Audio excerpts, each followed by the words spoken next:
kooxda Al-shabaab ayaa la filayaa in markii ugu horeysay ay wadahadal la furaan dowladda Soomaaliya sidaa waxaa sheegaya ilwareedyo lagu kalsoonaan karo. Wararka ayaa sheegaya in wadahadalladaasi ay garwadeen ka noqon doonto dowladda Qatar, taasoo dhowaan madaxweyne Farmaajo u sheegtay inay wadahadal siinayso dowladdiisa iyo madaxda sarsare ee Al-shabaab si looga gudbo dagaalada muddada dheer socday ee ka jira Soomaaliya.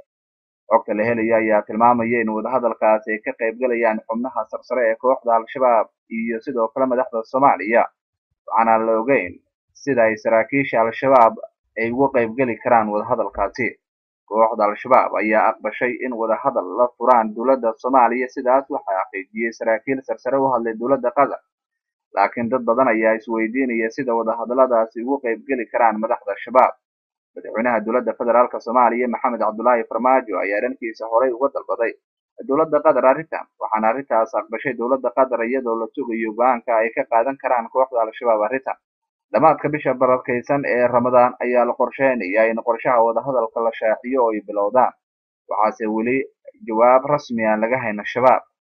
Dowladihii kala duwanaa ee dalka soo maray sanadihii ugu dambeeyay ayaa ku baaqayay amaba ugu baaqayay xubnaha sarsare ee kooxda Al-shabaab ee Soomaalida ah inay shacabka u naxaan oo miiska wadahadalka ay yimaadaan. Laakiin in madaxda Al-shabaab ay ku soo biiraan dowladda oo ay wadahadal la furaan ayaa noqonaysa tallaabadii ugu weyneed ee horey loo qaaday, inkastoo ay adkaanayso in kooxda Al-shabaab ay si dhaqsi ah arrintaasi uga soo jawaabto.